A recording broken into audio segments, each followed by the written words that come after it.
자, 투자 분석기법에 이제 그 105페이지 붙습니다. 지금 첫 번째 이제 투자 분석기법이 할인 현금 수지 분석입니다. 이 현금 수지를 할인한다. 할인한다는 말이 미래 가치를 현재 가치로 바꾼다 그런 뜻이죠. 그지? 그러니까 항상 이 투자 시점에서 지출하는 현금 유출은 지금 현재 시점에서 지출해야지. 그러니까 요거는 이제 화폐 가치가 현재 가치인데 요 현금 유입은 투자 후 일정 기간이 지나야 들어온 거죠. 이거는 미래 가치예요. 그러니까 이게 미래 가치니까 유출은 현재 가치고 유입은 미래 가치면 시점이 불일치해서 어느 게 큰지 비교가 안 되니까 이 수입하고 지출 자체가 미래에 발생하는 미래 가치니까 이걸 현재 가치로 할인한다 이 말이야. 그러니까 할인하니까 화폐의 시점을 현재 시점으로 일치시켜서 계산한다는 뜻이죠. 그러니까 여기 있는 방법들은 전부 화폐의 시장 가치를 당연히 고려하게 됩니다. 그러니까 가장 먼저 이제 기억할 포인트가 투자 분석 중에서 화폐의 시장 가치를 고려해서 투자비를 결정하는 가장 이론적으로 우수한 투자 분석 기법이 바로 할인임금 수준 분석이고 그게 순행가법, 수익성지수법, 내부수익법이 있다. 그러면 세 가지.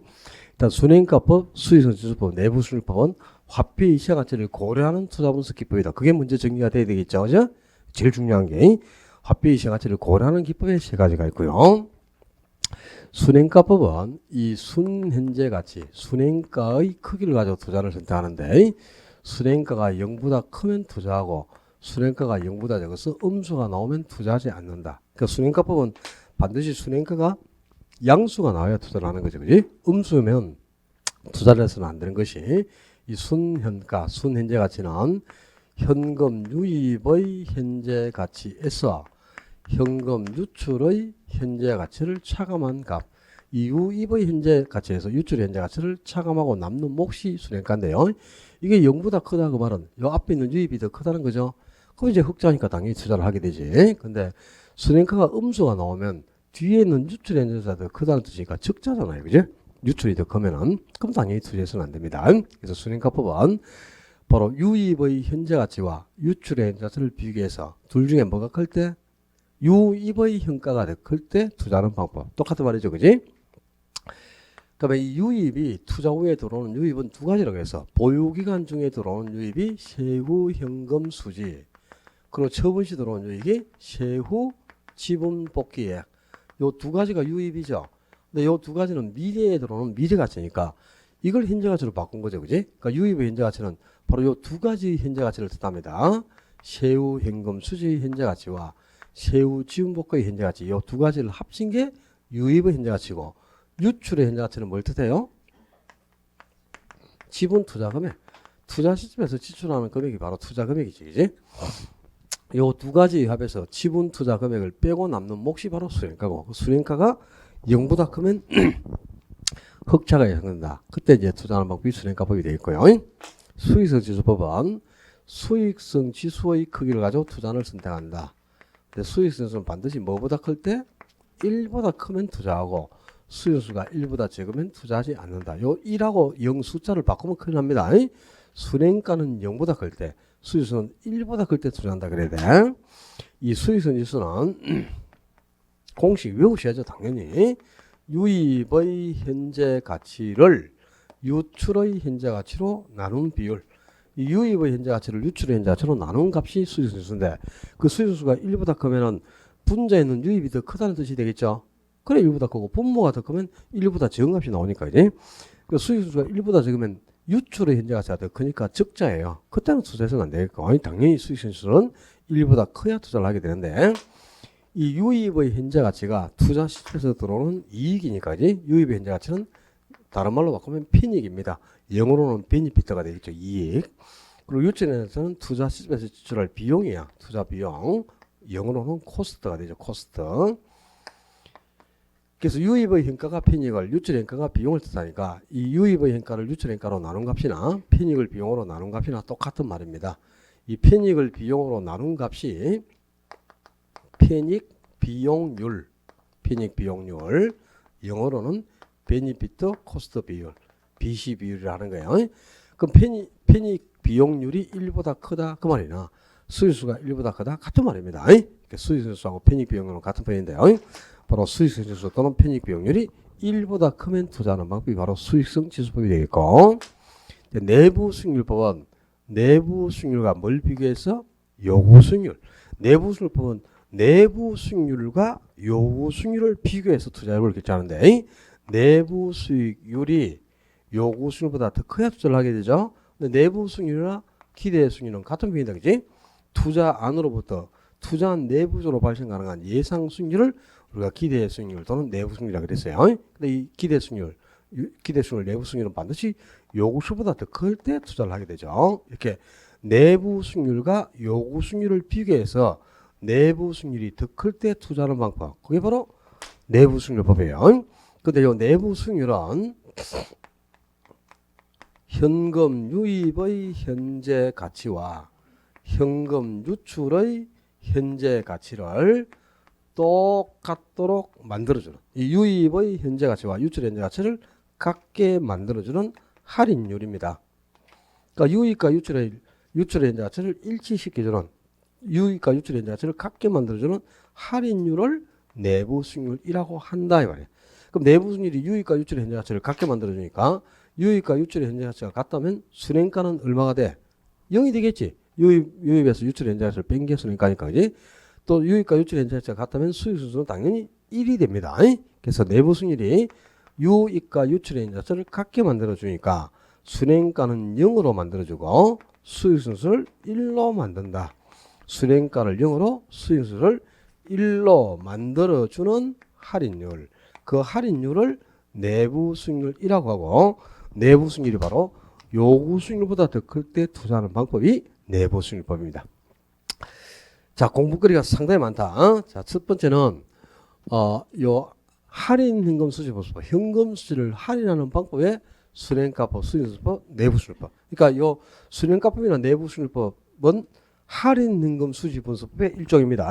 의림신법의 일종이 아니고 할인 현금 수지 분수법의 요 세 가지가 있고 이 세 가지는 현금 수지를 할인하니까 미래 가치를 현재 가치로 바꿔서 투자비를 결정한다. 그로 화폐의 시간 가치를 고려하고 있다.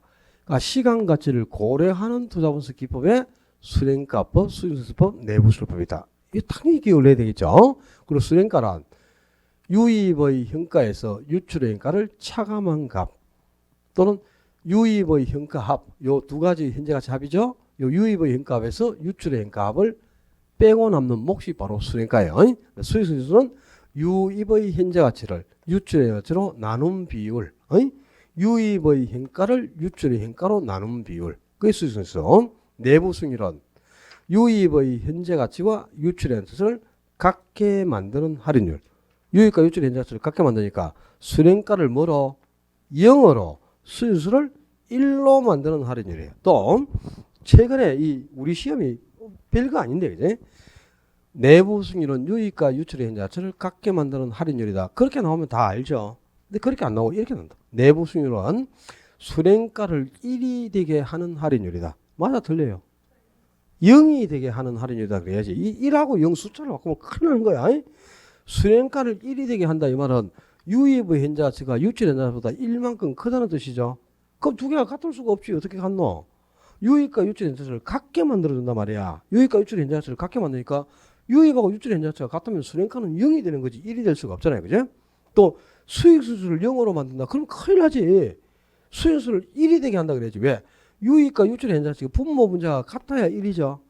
유출의 현재 가치가 1억인데 유입의 현재 가치도 1억이야만 요게 1이 나오는 거야. 1. 근데 수익 수를 0으로 만든다 그러면 요게 0이 되려면 분자가 0이어야 돼. 0. 그지? 그럼 유출의 현재 가치가 1억이면 유입의 현재 가치를 0으로 만든다. 그래야 수익 수가 0이 되겠지.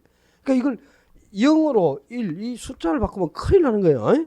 순행가는 0, 수익수는 1로 만들어준다 그래야 돼. 0하고 1 숫자를 바꾸면 큰일이네, 큰일. 여기서도 순행가법은 순행가가 0보다 클 때 투자하는 거고 수익수는 수익수가 1보다 클 때 투자하지. 이것도 0하고 1 숫자를 바꾸는 순간 그 길로 그냥 뭐 가셔야 돼요. 사요나라다. 그 다음에 이 세 가지 방법은 현금 수지를 할인한다. 할인할 때는 뭐가 있어야 되노? 이자율. 할인시켜주는 이자율이 있어야 되죠. 할인을 할 적은 다 이자율로 하잖아. 그지? 그럼 반드시 할인시켜주는 이자율, 뭔가 할인시키는 이자율, 할인율이라는 게 뭔가 있겠죠. 뭐가 할인율이 사용되느냐. 그게 아주 중요한 거다. 이 순행가법이나 수익수수법은 할인율로 뭘 가지고 할인을 하더라?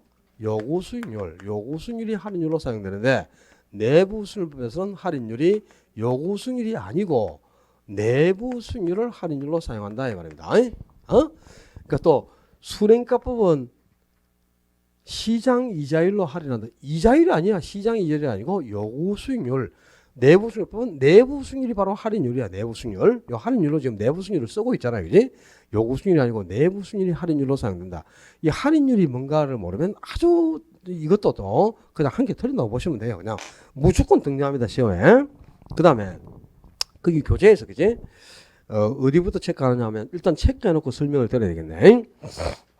그 순행가 수익수 내부 수익률의 종류에서 쭉 언급이 다 돼 있고 그걸 요약한 표가 그지? 106페이지에 가로 5번에 종류해갖고 순행가법 수익수법 내부 수익률법을 한 개의 도표로 정리해놨죠. 그게 지금 설명드린 내용이 다 나와 있어요. 나와 있고 그 다음에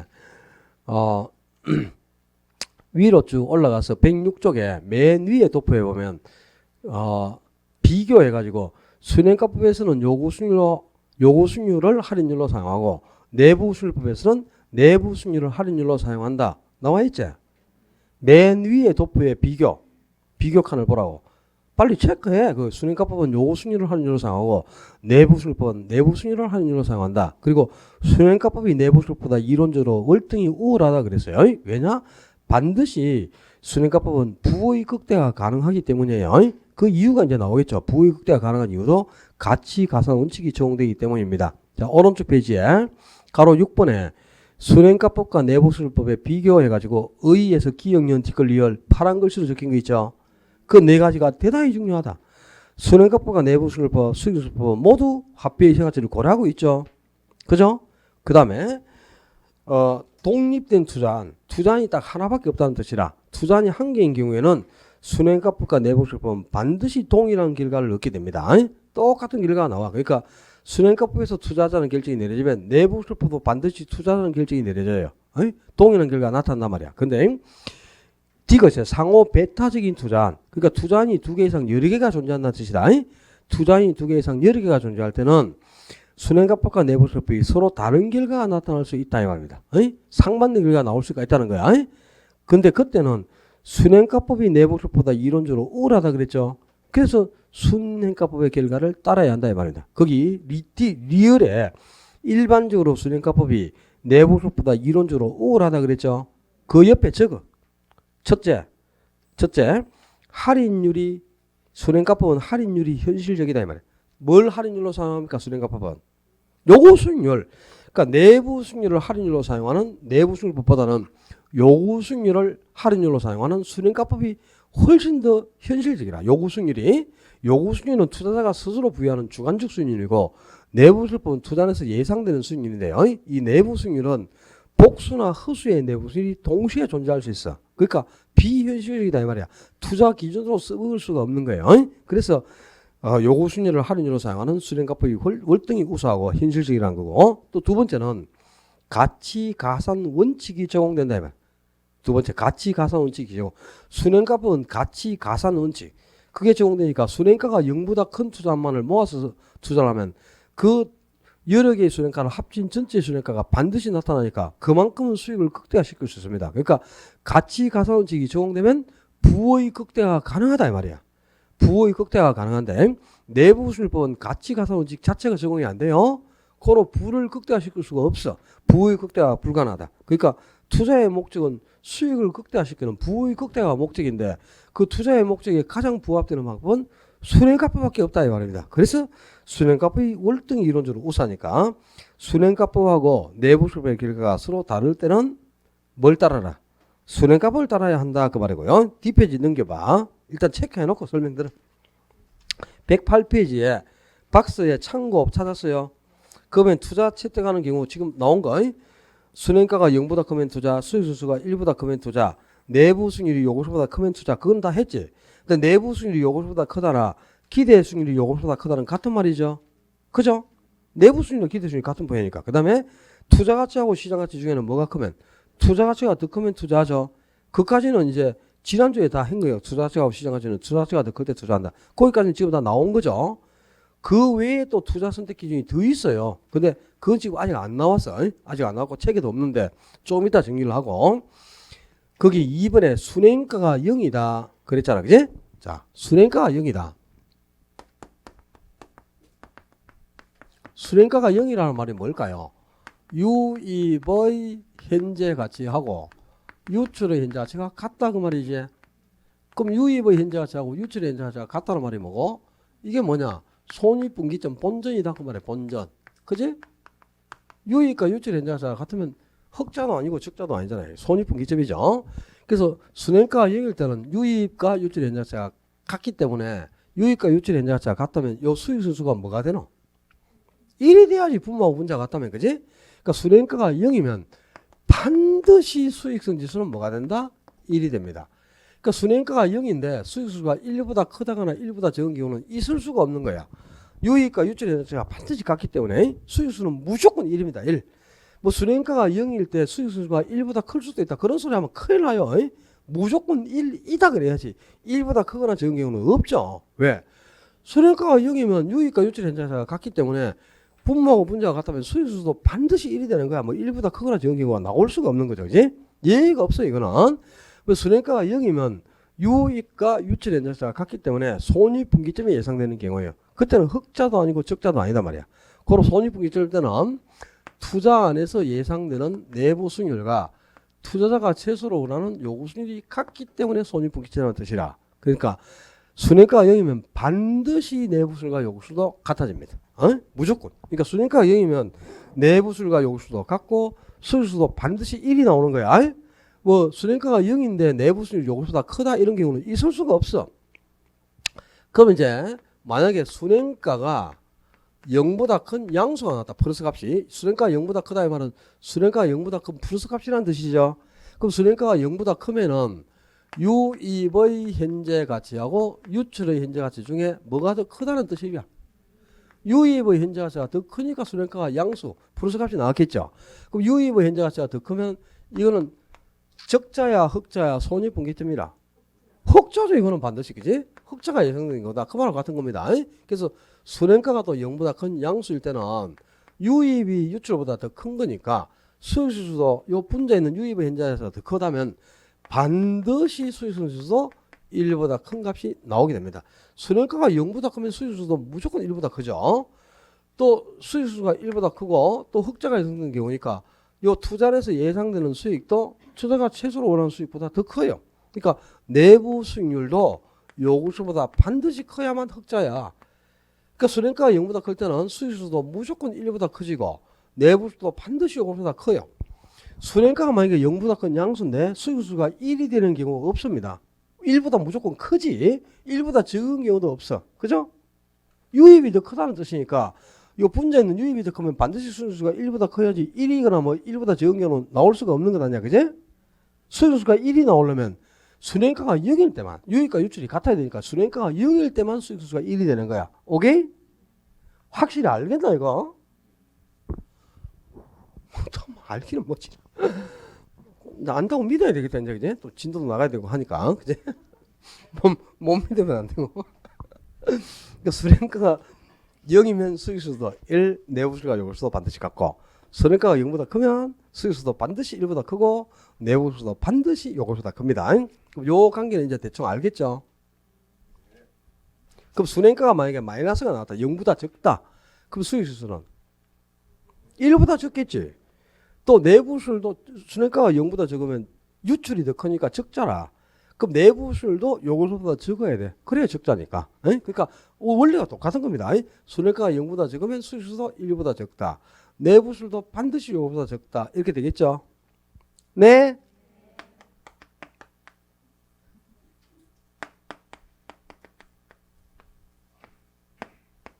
투자는 한 개밖에 없다. 즉 독립적인 투자는 있다 이 말이야. 예를 들면 A라는 투자인이 딱 한 개가 있어요. 근데 투자자가 A에 투자를 하기 위해서 나는 이 A에서 10%만 수익이 나오면 투자하겠다. 이렇게 해서 요구수익률 10%딱 산정하고 있습니다. 근데 이 A 투자를 위해서 A 투자를 놓고 순행가부에 따라서 순행가를 측정해 보니까 순행가가 300만 원의 순행가가 나타났어요. 예상돼서.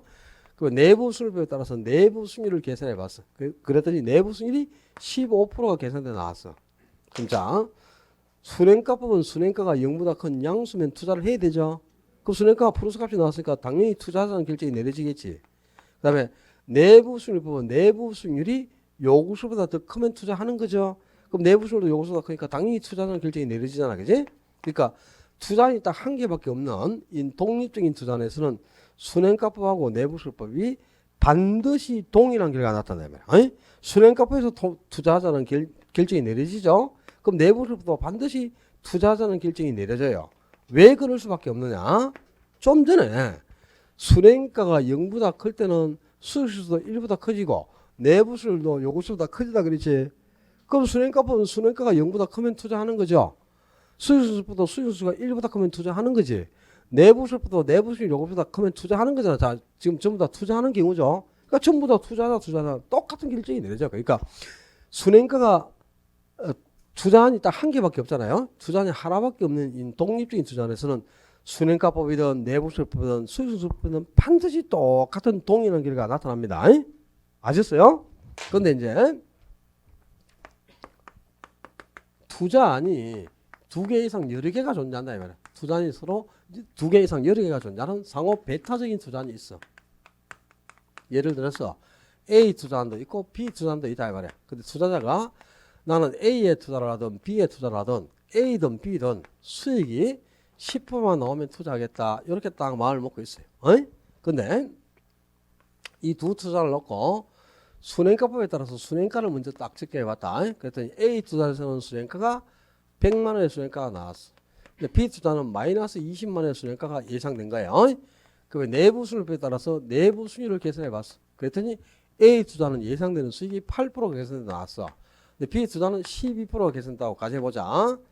그럼 자, 순행가법에 따른다면 순행가법은 순행가가 0보다 크면 투자를 하고 0보다 적으면 투자해서는 안 되죠. 그럼 순행가법은 A하고 B 중에 어디에 투자를 해야 돼? A에 투자하자는 결정이 내려지겠지. 근데 내부 수익법은 내부 수익률이 요구 수익률보다 더 크면 투자하고 내부 수익 요구보다 적으면 투자해서는 안 되잖아요. 그럼 내부 수익법은 A, B 중에 어디에 투자하자? B에 투자하는 결정이 내려지겠지. 그러니까 투자안이 이렇게 두 개 이상 여러 개가 존재하는 상호 배타적인 투자안이 있을 때는 순행가법은 A에 투자하자, 내부수법은 B에 투자하자 서로 상반된 결과가 나왔죠. 그러니까 순행가법과 내부수법의 결과가 달라질 수 있다. 첫째 요거부터 기억을 해야 된다. 투자안이 두 개 이상이 존재할 때는 투자안이 한 개밖에 없을 때는 순행가법이나 내부수법은 반드시 동일한 결과가 나와. 동일한 결과가. 근데 투자안이 두 개 이상 상호 배타적인 투자안이 있을 때는 이렇게 순행가법과 내부수법의 결과가 달라질 수 있다는 겁니다. 일단 달라질 수 없다고 하면 안 되고 달라질 수 있다 그래야 돼. 그러니까 투자안이 한 개일 때는 반드시 동일한 결과가 나온다 그랬어요. 근데 투자안이 두 개 이상 여러 개가 존재할 때는 서로 다른 결과가 나올 수 있다 이거야. 그럼 이런 경우에 어떻게 해야 되느냐? 이런 경우는 좀 전에 아까 순행가법하고 내부수법 중에 뭐가 우수하다고? 순행가법이 월등히 우수하다 이 말이야. 그래서 내부수법의 결과를 버려야 돼. 버리고 순행가법의 결정을 따라서 A에 투자를 하는 게 바람직하다 이 말이야. 이렇게 순행가법과 내부수법의 결과가 서로 다른 경우에는 반드시 순행가법을 따라야 하느니라. 그냥 무조건 순행가법을 따라야 한다. 왜냐? 순행가법이 월등히 우수하다 이 말이야. 우수해. 월등히. 왜 우수한데? 첫째가 할인율로 뭘 사용한다 그랬어? 할인율로 요구수익률이 사용된다 그랬죠. 근데 이 요구수익률이 내부수익률을 사용하는 내부수익률보다는 훨씬 더 현실적이다 이 말이야. 왜냐? 내부수익률은 하나의 투자에서도 복수나 여러 개의 내부수익률이 동시에 존재할 수 있거든요. 그럼 여러 개의 내부수익률이 막 A라는 투자안이 한 개가 있는데 내부수익률을 계산해 보니까 그지? 어떤 경우에는 20%가 나오고 어떤 경우에는 12%가 나오고 어떤 경우는 8%가 계산 나오고 어떤 데는 마이너스 3%가 계산되고 막 이렇게 여러 개의 내부수익이 동시에 나타날 수 있어. 근데 투자자가 나는 A에 10% 수익이 나오면 투자하겠다. 요구수익률을 10% 계산하고 있단 말이야. 그러면 요 경우에는 투자를 해야 되지만 이런 경우에는 투자를 해서는 안 되겠지. 그러니까 이 한 개의 투자에서도 여러 개의 복수나 허수의 내부수익이 동시에 존재할 수 있기 때문에요. 이런 경우에는 투자 선택 자체를 못해요. 그냥 내부수는 가장 큰 내부수익과 요구수익을 비교해서 투자 여부를 결정하는 게 아니고 투자 여부를 결정할 수 없다 그래야 돼. 그 투자 선택 자체가 불가능한 거야. 이런 단점이 있으니까 요구수익률을 할인으로 사용하는 순행가법이 현실적이다 이 말입니다. 오케이? 그다음에 두 번째는 순행가법은 가치 가산 원칙이 적용된다. 가치 가산 원칙. 가치 가산 원칙. 이게 적용되니까 가치 가산 원칙이 적용되면 부의 극대가 반드시 가능하다 이 말이야.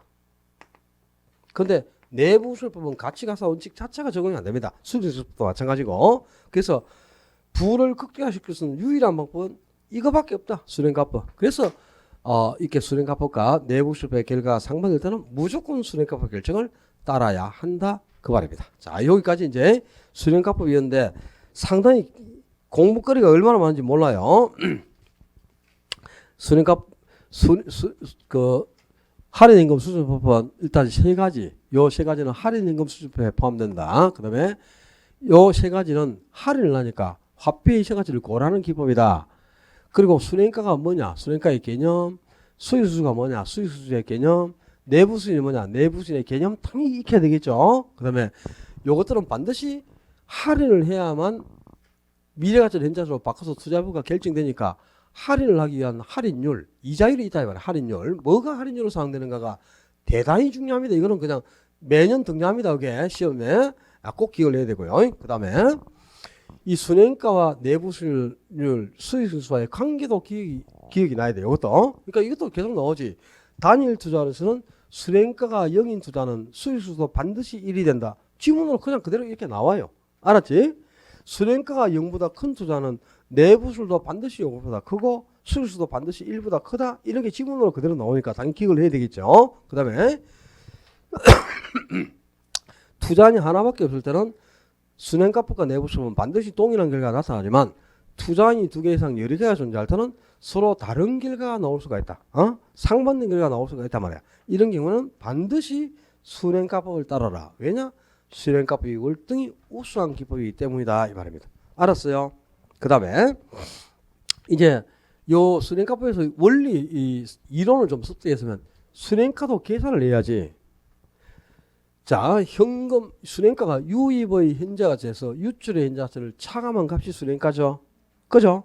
그런데 유출은 항상 뭐야? 현재가치랑 화폐가치가 이거는 투자 금액으로 나간 돈은 지금 투자 시점에서 지금 지출하는 거잖아. 그지? 그러니까 현재가치인데 만약에 사업 기간이 1년이라고 가정하면 유입은 1년 후에 들어오죠. 그럼 유입이 미래가치잖아 이게. 그럼 이걸 현재가치로 바꿔야 순행가 계산이 가능하겠지. 그죠? 그 요걸 이제 현재로 바꿔가지고 순행가를 계산한 게 시험에 등장할 수밖에 없어요. 또 문제 내준 것도 뭐 풀어줘야지 못 짜겠네 내가. 또 인터넷에서 또 요가니까 내가 적어주고 해야 되겠네. 다음과 같은 현금 흐름을 갖는 투자를 해서 상가와 운룸의 순현재 가치를 순서대로 올바르게 나열한 것은 그랬다. 자, 사업기간 1년. 그 다음에 할인율은 몇 프로? 20%. 요게 이제 중요한 거야. 요 할인율이 있어야만 이걸 가지고 할인을 해서 유입을 현재가치로 바꿀 거 아닙니까? 이제? 이게 이제 중요한 건데. 자, 투자안이 지금 두 개가 있어. 상가하고 그 다음에 원룸 두 개가 있는데 초기 현금 지출 그리고 말기 현금 유입이 있단 말이에요. 초기 현금 지출 요거는 1억 2천 아니 1억 요 말기 현금 유입이 1억 2천 그다음에 원룸은 초기 현금 지출이 2천만 원 말기 1년 후에 들어오는 현금 유입은 3천만 원이라. 근데 순행가 구하라. 아이고 참. 이게 어려워서 이걸 못 구한다. 뭐 화폐 시험하지 뭐하러 배웠노? 뭐하러? 순행가가 뭐야? 순행가는 유입의 현재 가치에서 유출의 현재 가치를 뺀 값이죠. 요거 아나? 근데 유출의 현재 가치는 뭔데? 유출의 현재 가치가 이거잖아. 초기 현금 지출이 유출 현재 가치 아닙니까? 초기에 투자금액으로 나가는 돈이 유출 현재 가치지. 그러면 상가의 유출의 현재 가치는 얼마나 이거? 1억이라 1억. 그러면 원룸의 유출의 현재 가치는 얼마야? 2천만 원이죠. 그럼 요거 이제 빼면 되는데 유입의 현재 가치에서 빼야 되는데 유입이 지금 요 돈 아니야. 그지? 근데 말기인데 이게 언제 들어와? 사업기간 1년이니까 1년 후에 들어오잖아요. 그럼 이거는 현재 가치야 미래 가치야? 미래 가치다. 그러면 1년 후 1억 2천이 현재 얼마인가? 1년 후 3천이 현재 얼마인가? 이걸 계산해야 되죠. 현재 가치를 구하려면 1년 후 1억 2천이 현재 얼마인가? 뭐 계산하는 거고? 일시불의 현재 가치를 구하는 거 아니야? 그럼 일시불의 현재 가치는 요 일시불 금액에 일시불의 현가계수를 곱하는 거야. 일시불의 현가계수가 1 플러스 R에 N승 분의 1이다. 이거 아니야? 근데 요 N이 뭡니까? 기간. 사학기간 1년이죠. 그럼 요거 1승이지. 그럼 요 R이 뭔데? 이게 할인율이라고. 그럼 할인율 요게 20%니까 여기에 0.2 들어가겠지. 그 분모가 얼마고? 1.2야 1.2. 요 금액을 1.2로 나누면 되는 거야. 전부 다. 그러니까 항상 순행가 계산할 때는 초기에 나가는 돈이 그냥 유출이 현재 가치로 그대로 가면 되고 유입이 1년 후에 들어오니까 요걸 할인율로 나눠주라 그랬죠. 1 플러스 할인율이 10%면 1.1로 할인율이 20%면 1.2로 나눠주면 된다 그랬잖아. 지금 20%니까 1.1로 나누면 될 거 아니야. 그럼 요거는 얼마? 1억. 이거는 1.1로 나오면 2,500만 원. 3천만 원 나누기 1.1로 하면 2,500만 원 아닙니까? 그럼 요 차액이 수령가니까 요 놈은 수령가가 0, 이거는 수령가가 500만 원. 이게 왜 어려워서 계산이 안 되는데 도대체가 저번에도 그 3, 4월 수업 때도 한번 해줬습니다. 수령가 계산할 때. 자, 수령가를 계산하면 사학기간은 무조건 1년밖에 안 나와. 1년. 이거 2년 나오면 여기 2승 되니까 계산이 복잡이니까 우리 시험은 항상 1년으로만 준다고. 그러면 이거는 1승이니까 1승 없어서 똑같으니까 할인율이 몇 프로인가 중요하겠지. 할인율은 5% 아니면 4%, 10%, 20% 얼마든지 나올 수 있는데요. 이게 10%가 나오면 요 금액을 뭐로 나눠주면 돼? 1 플러스 0.1이니까 1.1로 나누면 될 거 아니야. 20%면 1.2로 나누면 되는 거지. 이 금액을. 어? 할인율이 5% 나왔다. 뭐로 나누라? 1.05로 나눠주면 된다고. 그럼 유입이 현재 가치로 계산됐죠. 거기서 요 투자금액 요거 빼고 남는 게 수령가인데 이게 왜 어려워서 이런 걸 계산도 암산으로도 계산을 하게끔 계산기 안 써도 되게끔 암산으로 계산이 되게 다 만들어 가지고 문제를 냈는데도 그죠? 적응을 못하고 그냥 다 틀리고 나오고 그냥 찍어보고 속에 천불나게. 그 6월달에 수령가 계산한 거 모의고사 내면 맞출 수 있을까요? 이거 말은 쳤다까지 언제 뭐 이때까지 한 번도 못한다고 해본 적 있어. 참 그래 아 연습해서 해봐 연습해서 이제 맞추도록 하세요. 더 이상 무시하면 안 되죠, 그죠? 저녁에 또 어디 갈 때 또 뒤통수 맞을까 싶어서 겁이 나서 이제 나도 자꾸 무시하면 안 되고 이제. 자 지금 저 투자 분석 기법 중에서 이제 가장 우수하고 이론적으로 우수한 기법이 요 할인임금 수수료가 여기 지금까지 정리한 여기서 두 문제 예상 일단 하셔야 됩니다. 두 문제. 그다음에 투자 분석 기법 교재에 보면은 또 108쪽에 의림셈법 그리고 109페이지에 비율 분석법이 있잖아요, 그죠? 108페이지 의림셈법부터가 이제 화폐의 시행가치를 고려하지 않는 방법이라 이게. 그러니까 첫 번째가 이제 화폐의 시행가치를 고려하는 할인임금 수수 분석법이 있었죠. 그럼 지금 나오는 거는 이제 화폐 가치를 할인하지 않는다. 비할인 투자 분석 기법이라 할인을 안 하는 기법. 거기에 이제 여러 가지가 또 있어요. 첫 번째가 의림셈법이 있습니다. 의림셈법. 요 의림셈법에 성수법이 있고 수익률법이 있어요. 그리고 두 번째는 이제 여러 가지 비율을 계산해 놓고 그 비율들을 비교해가면서 투자를 선택하는 방법. 비율 분석법인데 이 비율 분석에서 사용되는 비율은 뭐 여러 가지가 있죠, 그지? 대부 비율, 부채 비율, 부채 감당률, 또 뭐 채무 불이행률, 총자산 대행률, 영업 경비 비율, 또 수익 비율, 소득 비율, 공실률, 뭐 총부채 상환 비율, 상당히 여러 가지 비율들이 있습니다. 그 비율들을 여러 개를 다 계산해 놓고 그 비율들을 비교해 가면서 투자를 선택하는 방법이 비율 분석법이에요. 그다음에 요 두 개만 지금 교재에 나와 있죠. 오른쪽 페이지 여백이 많이 있지. 거기 적어. 세 번째 이제 화폐 가치를 할인하는 비할인 기법에 회수기간법이 있어요. 내가 투자한 자본을 회수하는데 걸리는 기간이 어느 정도 소요되는가. 요 자본 회수 기간을 고려하는 방법, 회수 기간법이 있는데 거기도 두 개가 있어 또. 회수 기간법도 단순 회수 기간법과 현가 회수 기간법이 있습니다. 그리고 또 있어요. 비하는 기법에 연간 예상되는 평균 회계적 이익률을 가지고 투자안을 선택하는 회계적 이익률법이 있습니다. 이런 것도 시험에 계속 나오는데 이 책에 빠져 있으면 당연히 안 되겠죠, 그지? 포함이 돼 있어야 됩니다. 그러니까 지금 일단 뭐부터 기억해야 되냐? 제목 4가지부터 외우셔야 된다. 어림셈법, 비율분석법, 그리고 회수기간법, 회계적 잉율법은 화폐 가치를 할인하지 않는단 말이야. 그러니까 항상 현금 유출은 지금 현재 지출하는 거니까 현재 가치죠, 화폐 가치가. 근데 현금 유입은 투자 후 1년이 지난 후부터 들어와. 유입은 항상. 그러니까 유입은 언제나 미래 가치다 이 말이야. 미래 가치. 그러면 유출이 현재 가치인데 유입이 미래 가치면 시점이 불일치하니까 비교가 안 되잖아요. 지금 투자금으로 나간 돈이 더 큰지 미래에 내 수중에 들어온 돈이 더 큰지 비교가 안 되니까 이 유입이 미래 가치라서 그것을 현재 가치로 할인해서 투자비를 결정을 했죠. 그게 지금까지 정리한 할인임금 수준분석표야. 그러니까 얘들은 전부 미래에 들어온 유입을 현재 가치로 할인을 하니까 화폐의 시점을 현재 시점으로 일치시켜. 그거 화폐의 시가치를 고려하게 되지. 근데 여기 있는 것들은 그런 과정이 없어요. 그냥 지금 현재 지출하는 투자 금액하고 장래에 예상되는 수익만 단순히 비교하는 겁니다. 그걸 비교해가지고 투자 금액보다 수익이 더 크면 흑자지. 그럼 투자하고 수익보다 투자 금액이 더 크면 적자죠. 그거 투자하지 않는 거야. 그러니까 이제 미래 가치를 현재 가치로 바꾸는 과정이 없어. 할인을 안 하니까. 그리고 여기 있는 방법들은 화폐의 시간 가치를 고려하지 않는다 이렇게 되겠지.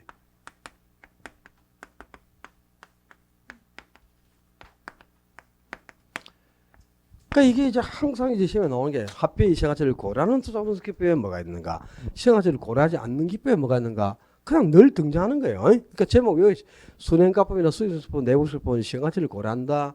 그다음에 어림세법이나 비율분석법, 회수기간법, 회계증율법은 시간 가치를 고려하지 못한다. 요게 딱 구분돼야 되겠죠. 그다음에 어림셈법은 어림잡아 셈을 해보고 투자한다. 어림셈법 또는 경험삼아 셈을 해보고 투자한다. 그래서 경험셈법이라고도 합니다. 그러니까 이거는 그냥 어림잡아 셈을 해보고 주무구식으로 대충 그냥 계산해보고 투자를 선택한다는 거죠. 그러니까 정확도가 별로 없어요. 그래서 주로 이거는 아주 규모가 적은 소규모 투자한 분수에서만 활용을 하는 거야.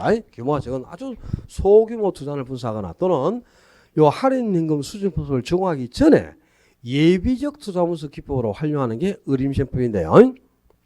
거기도 이제 두 개가 있지. 성수법하고 수익률법. 자, 성수법이나 수익률법은 무슨 방법의 일종? 어림셈법의 일종이다. 또 단순하게 그죠? 할인임금 수준분석의 성수법과 수익률법이 있다. 그게 어떻게 맞노? 성수법이나 수익률법은 할인임금 수준분석이 아니고 어림셈법의 일종이다 그래야지. 그죠? 또 현금 수준을 할인하는 수련제 가치법이나 수익성지수법은 어림셈법의 일종이다. 어림셈법이가 이게 할인임금 수준분석이지. 추소를 제대로 찾아야지, 그지? 그런 지문은 안 돼도 그걸 구분 못해가고 틀리고 이러면 진짜 그냥 한 10개년 계획 수립하고 공부해야 됩니다. 이게 어림셈법에 해당하는지 할인임금 수준분석이 이거부터 이런 게 구분이 돼야 할인을 해서 시간가치가 고려되는지 할인을 안 하고 시간가치를 고려하지 않는지가 비교가 될 거 아닙니까, 그지? 단순하게, 그지? 성수법은 성수의 크기로 가지고 투자를 선택하는데 이 성수가 뭘까요? 성수가 배수 몇 배가 되냐 배수를 성수한단 말이야. 가감성제 들어봤어? 들어봤어요? 이거 한자 용어야. 가는 더한다, 감은 뺀다, 성은 곱한다, 제는 나눈다 이 말이야. 그 성수가 곱한수 이 말이야. 곱한수 곱해준 수니까 배수. 3에 5를 곱한 수는 15거든요. 그러면 곱한 3에다가 곱한 수가 5인데 3에 5를 곱하면 15가 되죠. 그 얘기는 3의 5 배수가 15다 이 말이야. 곱한 수나 성수, 배수가 같은 말이다.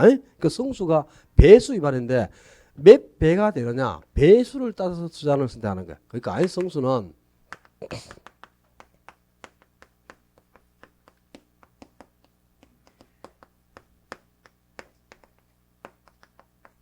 요 배수를 따진다면 투자 금액이 수익의 몇 배가 되느냐 배수. 요 배수를 성수로 한다. 성수는 투자 금액을 수익으로 나눈 거예요. 그러니까 투자 금액이 수익의 몇 배냐? 요게 성수라. 그러니까 투자 금액이 10억이야 10억. 근데 1년에 수익이 1억이 예상돼. 그럼 투자 금액은 수익의 몇 배? 10배. 그지? 그럼 투자 금액이 역시 10억인데 1년에 수익이 5억 예상돼. 그럼 투자 금액은 수익의 몇 배? 2배. 요 2배, 10배, 이게 배수죠. 요 배수가 뭐라고? 요 배수. 이걸 성수란단 말이야. 이게 성수라. 이 성수의 크기를 가지고 투자를 쓴다는데 커야 좋아, 작아야 좋아? 작아야 돼. 무조건 성수가 작으면은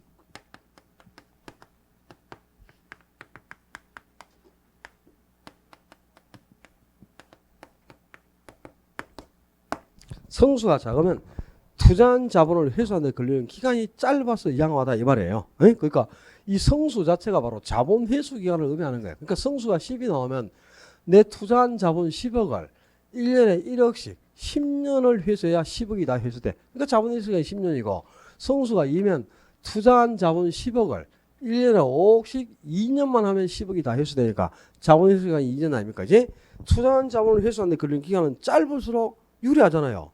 2년 만에 자금 회수가 끝나고 나면 2년 이후부터 들어온 거는 오로지 내 수중에 남는 순수한 수익이 되는 거잖아요. 그치? 그래서 자본 회수는 짧아야 되는데 이 성수 자체가 바로 자본 회수를 뜻하니까 성수는 작을수록 자본 회수가 짧아서 양호하다. 이렇게 보고 투자를 선택하는 게 성수법. 그다음에 성수가 작으면 수익률은 당연히 높게 나타납니다. 왜냐? 성수하고 수익률이 역수이기 때문에 그래요. 역수. 그 수익률은 수익이 몇 퍼센트가 되느냐 비율이니까 이 수익률 몇 퍼센트냐 이 말이죠. 그러니까 수익이 투자 금액의 몇 퍼센트 정도를 차지하느냐 요 몇 퍼센트 요 비율이 뭐 이게 수익률이야. 그러니까 수익이 투자 금액에서 차지하는 비율이니까 그죠?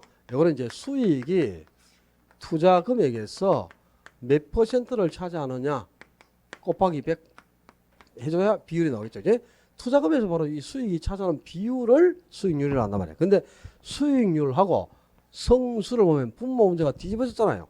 분모 문제가 바뀌었지. 분모 문제가 바뀌면 두 개를 곱하면 값이 1이 되잖아요. 그죠? 그 두 개, 분모 문제가 바뀌어서 두 개를 곱했을 때 1이 되는 관계가 뭐? 역수. 그러니까 두 개가 역수라. 그러면 역수는 이제 분모 문제를 바꿔주면 되는 거죠.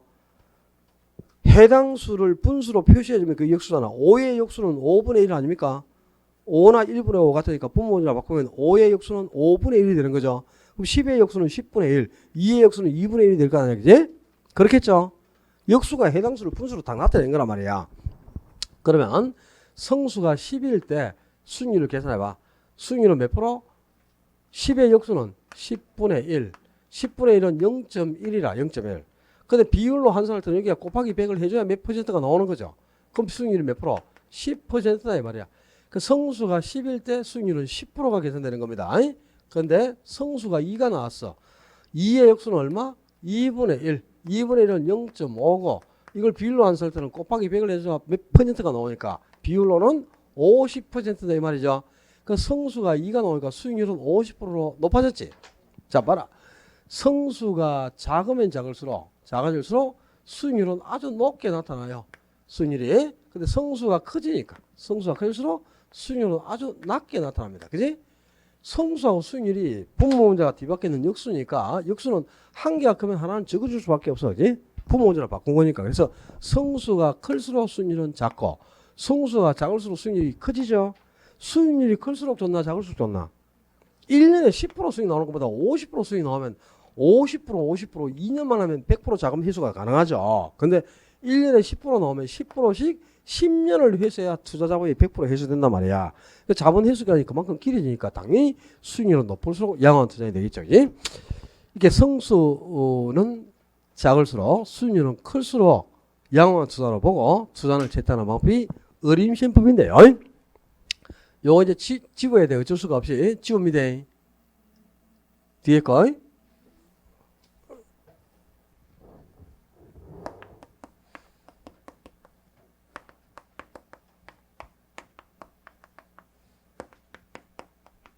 성수는 투자 금액이 수익의 몇 배가 되느냐. 이게 성수 아닙니까? 이제 성수가 네 가지가 있습니다.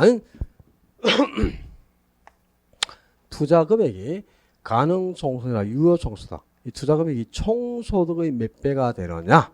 그게 바로 총소득 성수인데 총소득하고 같은 말이 뭐죠? 조소득.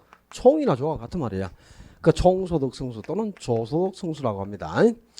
투자 금액이 순영업 소득의 몇 배가 되느냐. 그게 순소득 성수. 순소득이나 순영업 소득. 순영업 소득을 줄여서 그냥 순소득, 뭐 순수익, 순이익 이렇게 표현하는 거죠. 그러면 투자 금액이 세전 현금 수지 몇 배가 되느냐? 그게 세전 현금 수지 성수. 줄여서 그냥 세전 성수라고도 합니다. 투자 금액이 세후 현금 수지 몇 배가 되느냐? 세후 현금 수지 성수. 줄여서 그냥 세후 성수라고도 한다 이 말. 이게 성수는 4개가 있는데, 자, 성수는 총소득 성수든 순소득 성수든 세전 성수든 세후 성수든 분자에는 전부 뭐가 들어가야 돼? 투자 금액이. 분모에는 수익이 들어가야 된다. 그지? 분모에 들어가는 요 수익은 성수 앞에 있는 수익을 그대로 분모에 갖다 주면 돼요. 그러니까 투자 금액이 이런 수익의 몇 배다 이 말이니까 분모에 들어가는 수익은 성수 앞에 있는 수익을 그대로 분모에 위치시키면 됩니다. 그러면 총소득 성수는 투자 금액이 총소득의 몇 배가 되느냐 이 말이니까 총소득이 분모에 가면 되겠지. 그다음에 순소득 성수는 투자 금액이 순영업 소득의 몇 배냐 이 말이거든. 그러니까 순영업 소득이 분모에 가는 거야. 그럼 세전 현금 수지 성수는 세전 현금 수지가 분모에 가면 되죠. 그리고 세후 현금 수지 성수는 세후 현금 수지, 이 성수 앞에 있는 수익, 세후 현금 수지가 그대로 분모에 가면 돼요. 그래서 분모에는 성수 앞에 있는 수익을 그대로 분모에 위치시키면 된다 이 말이야. 그럼 분자에는 뭐가 들어가노? 투자 금액이 들어가는데 요게 이제 여러분들이 이걸 그렇게 얘기를 해도 또 요것도 또 잘 못 알아들어. 지금 우리 부동산에 투자할 때 항상 총 투자 금액은 지분하고 부채 두 가지로 구성되어 있다니까. 지분만 가지고 투자를 하면 지렛효과를 기대할 수가 없죠. 수익률이 향상될 수가 없으니까 부채를 활용해야 돼요. 또 지분이 없이 부채만 갖고 투자한다. 그럼 금융비용이 너무 과다해가지고 수익률이 오히려 감소해서 부의 지렛효과가 나타난단 말이야. 그러니까 부채만 가지고 투자할 수도 없고 지분만 갖고 투자할 수도 없고 지분하고 부채를 직접 섞어서 투자하는 겁니다. 그래서 항상 총 투자 금액은 이렇게 두 가지로 구성이 되어 있는데 지금 여기 수익이 5종류의 수익이 있잖아요. 그죠? 가능총소득, 유효총소득, 순영업소득, 세전, 세후영업소득 5종류의 수익이 있지. 근데 이 수익이 성질이 다르다 그랬잖아요. 요 가능하고 유효총소득, 순영업소득 요 위에 3가지 수익하고 밑에 세전, 세후영업소득은 성격 자체가 달라. 왜냐? 세전이나 세후영업소득은 부채 서비스액을 차감한 후에 나온 수익이고 요 위에 3가지는 부채 서비스액을 차감하기 전에 나온 수익이잖아요. 그지? 그 부채 서비스액을 여기서 상환했다 이 말이 원가 이자를 갚은 거지. 원리금을 여기서 갚았으니까 요 밑에 들어오면 부채에 대한 대가를 지불했다 이 말이야. 부채에 대한 대가를. 그럼 요 두 가지는 지분 투자한 돈에서 나온 수익이 되는 거잖아요. 부채를 여기 상환했으니까.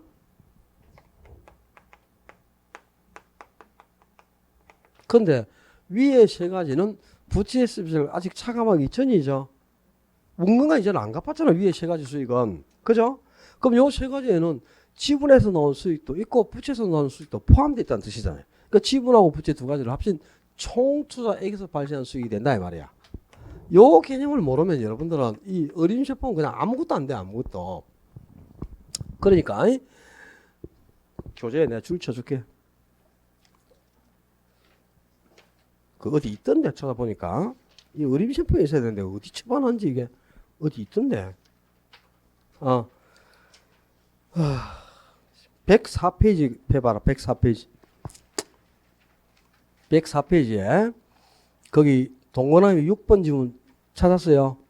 6번에 보면 가능총소득, 유효총소득, 순영업소득은 총투자액에 대한 대가이고 세전임금수지와 세후임금수지는 지분투자액에 대한 대가이고 돼 있지? 아 이게 아주 중요한 거야. 이 개념을 모르면은 아무것도 안 돼. 그러니까 요 가능총소득, 유효총소득, 순영업소득은 총투자액에서 발생한 대가라. 그리고 세전이나 세후임금수지는 지분투자액에서 발생한 대가란 말이야. 그러니까 이게 차이가 나죠. 그러니까 잘 들어. 요 성수 공식을 만들 때 분자에는 투자금액이 들어가야 돼. 투자금액이 들어가는데 이 수익 자체가 분모에 있는 수익 자체가 지금 총소득이나 순영업소득은 무슨 투자액에서 나온 수익이라고? 총투자액에서. 그러니까 총투자금액이 이런 수익의 몇 배가 되느냐를 의미한단 말이야. 그러니까 당연히 분자에 총투자액이 들어가는 거예요. 그런데 세전이나 세후영업수는 지분투자액에서 발생한 대가라고 그랬잖아요. 그러니까 지분투자 금액이 이런 수익의 몇 배가 되는가를 의미하거든. 그러니까 당연히 분자에 지분투자 금액이 들어간다 이 말이야. 여기는 지분투자액이 총수익이 들어가서는 안 되고. 그러니까 항상 그냥 기계적으로 그죠? 세전이나 세후금수가 나오잖아요. 세전행금수지 또는 세후금수가 나오면 무조건 지분투자금액하고 딱 매치가 돼야 돼. 지분투자금액. 여기에 총투자금액이 들어가면 큰일 나는 거야. 나머지 수익 그냥 유효총소득, 가능총소득, 순영업소득 요 세 가지 수익 유효총소득이나 가능총소득, 순영업소득은 총투자에서 발생한 수익이니까 무조건 총투자금액이 들어가야 되겠지 당연히. 근데 지분투자금액이 총투자가 아니면 지분투자액 두 가지니까 그지? 요것만 기억하면 될 거 아니야. 그냥 세전이나 세후금수가 나온다. 세전 세후금수가 나오면 무조건 투자금액이 마구 매치가 돼야 지분투자 금액하고 매치가 돼 있어야지. 총투자 금액 매치가 되면 무조건 틀린 거지. 총투자에서 발생한 수익 자체가 아닌데. 응? 그 다음에 성수는 이제 4개가 있는데 성수가 클수록 좋다 그래서 작을수록 좋다 그래서 작아야만 자본의 시간이 짧은 거죠. 그래서 성수는 전부 작을수록 양호합니다. 전부 모든 성수는 다 값이 적어야 양호한데 이 성수 자체가 의미하는 게 자본의 시간을 뜻해요. 근데 성수를 대표하는 게 순소득 성수야. 순소득 성수. 원래 이제 수익이 여러 종류가 있지만 이 중에 그냥 우리가 일반적으로 투자 후 수익 얼마 남았다 그러면 순영 소득을 의미하는 거야. 경비는 수익이 아니기 때문에요. 이 경비를 차감한 뒤에 나온 순영 소득이 실제 이제 투자 후 발생하는 수익을 의미합니다. 그래서 수익 자체가 순영 소득이 대표적이니까 성수를 대표하는 것도 순소득 성수라. 그래서 순소득 성수를 자본 회수 기간으로 통용하는 겁니다. 이 용어 모르면 안 돼요. 순소득 성수를 자본 회수 기간 하는 거야. 아니? 당연히 기억을 하셔야 돼요. 가장 중요한 이 성수에서 제일 중요한 비율이 순소득 성수고요. 이거는 또 총투자액을 순영소득으로 나눈 거. 아니 총투자금이 10억인데 10억인데 연간 예상되는 순영소득이 1억이다. 그럼 자본회수기간은 1억씩 10년 회수하면 자본 다 회수되네. 그럼 자본회수기간은 10년 뭐 그 계산이 필요합니까 이게? 총투자금액이 10억인데 연간 예상되는 수익 순영소득이 5억이다. 그럼 자본회수기간은 2년. 그러면 자본회수기간은 하면 알죠? 근데 총투자액이 10억인데 순영소득이 1억이 예상될 때 순소득 성수는 얼마? 몰라요. 10. 순소득 성수는 자본회수기간이 같다니까. 투자금액이 10억인데 1년에 1억이면 1억씩 10년 회수하면 되잖아. 그지? 그 자본회수기간이 뭐라고? 순소득 성수라고. 알았어요? 그리고 순소득 성수. 요게 이제 총투자액을 순영소득으로 나눈 거고. 그 다음에 요 성수하고 역수가 되는 게 뭐라 그랬어? 역수가. 수익률. 그럼 수익률은 성수하고 분모자를 뒤바꿔주면 되겠죠. 성수는 4개가 있는데 수익률은 3종류가 있습니다. 어림 시험에서 사용되는 수익률에는 3개가 있는데 순소득 성수하고 역수가 종합, 자본, 환원율. 그 다음에 세전임금 수지 성수하고 역수가 뭐고? 지분, 배당률. 그리고 세후임금 수지 성수하고 역수는 세후 수익률. 그럼 이거는 이제 성수하고 역수니까 이 성수 공식 만드는 거 알았잖아요. 그제? 분자에는 투자금액이 분모에는 성수 앞에 있는 수익을 분모에 넣어주면 되죠. 그럼 분모에는 순소득 성수 나오면 순영소득이 분모에 세전임금 수지 성수하고 나오면 세전임금 수지가 분모에 가면 되잖아요. 근데 분자에는 투자금액이 들어가는데 세전이나 세후임금 수지는 지분투자액에서 발생한 수익이니까 분자에 지분투자 금액을 넣으면 되잖아. 그지? 그리고 세전이나 세후임금 수지가 아니면 총투자액을 분자에 넣으면 되잖아. 그죠? 그럼 되지. 그럼 이제 종합자본환원이나 지분배당률, 세후수익률은 공식 기억할 필요가 없잖아요. 성수를 알면 이건 분모문제를 바꾸면 되니까 공식을. 그죠? 그죠? 근데 성수가 적을수록 좋으면 수익률은 높을수록 좋다면 성수가 적으면 수익률은 높게 나타나겠죠? 그러니까 이렇게 어림시험법은 여러 개의 성수와 수익률을 계산해 가면서 성수는 값이 작을수록 수익률은 높게 나타날수록 자본 회수기간이 짧아서 양호하다 이렇게 보고 투자를 선택하는 방법이 어림시험법이라. 그 다음에 또 어림시험법에서 올해 또 시험에 나올 예상 문제를 또 모의고사에 한번 냈더만 거죠. 도대체 이게 뭔지 또 정말 못 가리고 완전 그냥 오만 걸 다 찍어 아주 있네. 자 또 풀어줘야지.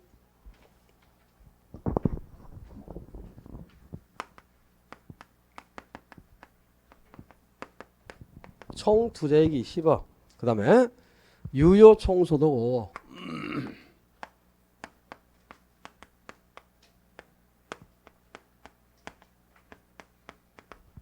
영업 경비가 3억. 원리금 상환액 1억.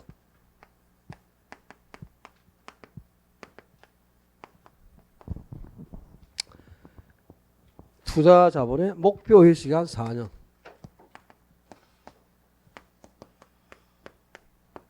이렇게 줬는데, 자, 이제 투자자가 목표 회수기간을 4년 책정하고 있어. 근데, 다음 중 틀린 거 그랬는데, 1번에 순소득 성수는 10이다.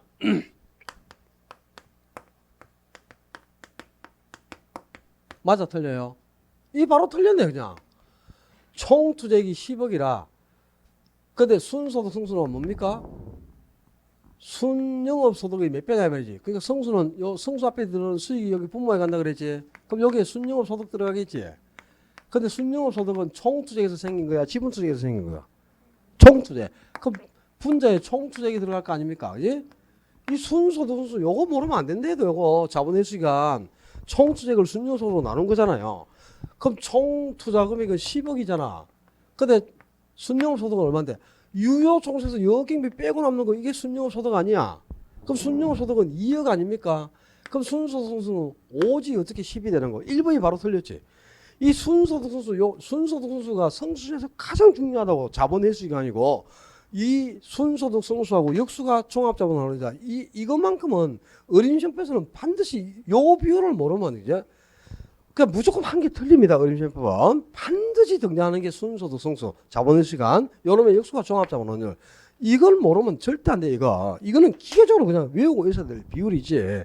그럼 저 공식 한 개만 알아도 1번 바로 틀렸다는 거 알겠지. 뭐 2번부터 볼 게 뭐 있는데 이게 지금 젠장. 그다음에 2번에 순소득 성수를 자본회수기간에 한다. 이걸 찍은 사람들이 있더라. 이걸 틀렸다고. 순소득 성수를 자본회수기간에 하지 뭘 그럼 자본회수기간에 하노 그럼.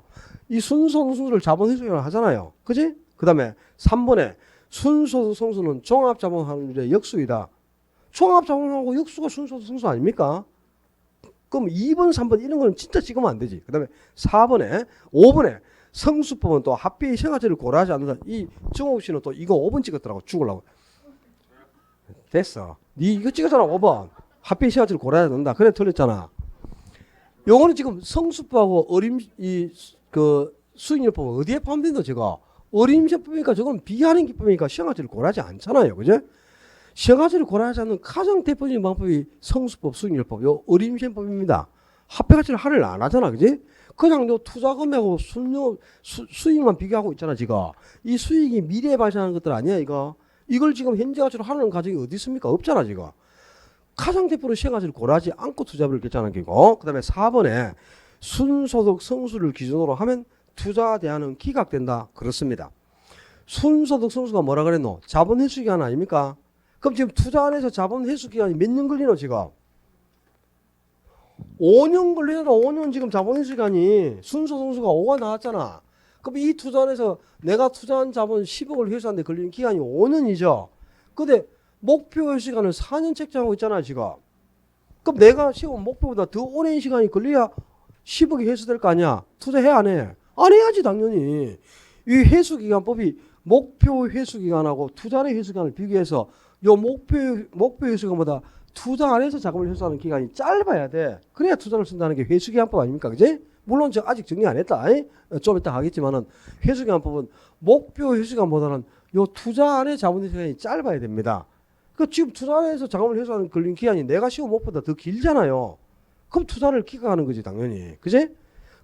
이게 별로 몰라. 나는 별로 어렵다고 생각 안 하고 이 정도 같으면 아주 쉽게 그냥 뭐 1번 찍고 안 넘어가겠네 이렇게 생각했는데 그지?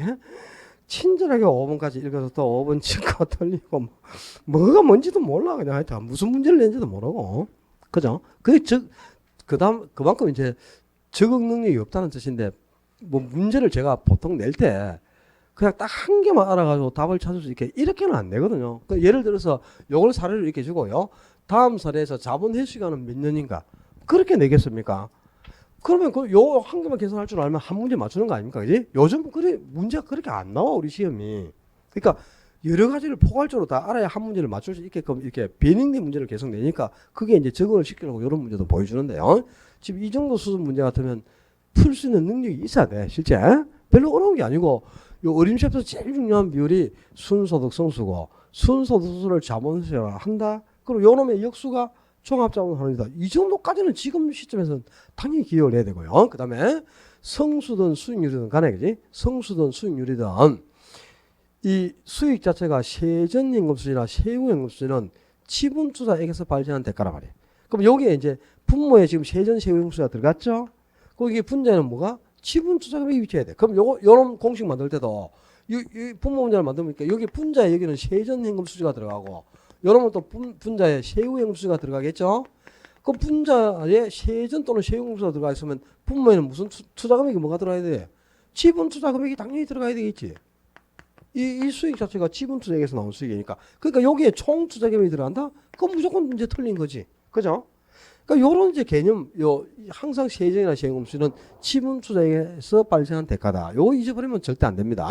나머지 수익은 총투자액에서 발생한 대가고. 자, 이렇게 어림세법은 여러 가지 성수와 수익률을 비교하면서 성수는 작을수록 수익률은 높게 나타날수록 양호한 투자로 투자를 채택하는 방법인데 지금 성수가 4개가 나왔고 수익률이 3개가 나왔죠. 근데 요 총소득 성수, 조소득 성수도 뭔가 역수가 있겠죠, 당연히. 그지? 있습니다. 역수가 이제 조소득 성수의 역수는 총자산 회전율인데 이 총자산 회전율은 어림셈법에서 여기 수익률법에서 사용되는 수익률이 아니에요. 여기서 어림셈법에서 나오는 수익률이 아니고 여기 비율 분습에서 사용되는 비율이라 비율. 그래서 이제 비교를 해서 제가 정리해 드렸는데요. 총자산 회전율은 조소득 성수하고 역수니까 분모 문제를 바꾸면 되겠지. 그러면 총투자 금액에서 총소득이나 조소득 같은 말 아닙니까? 이제 총투자에서 조소득이 차지하는 비율인데 이 총투자하고 항상 같은 말이 부동산 가격이라고.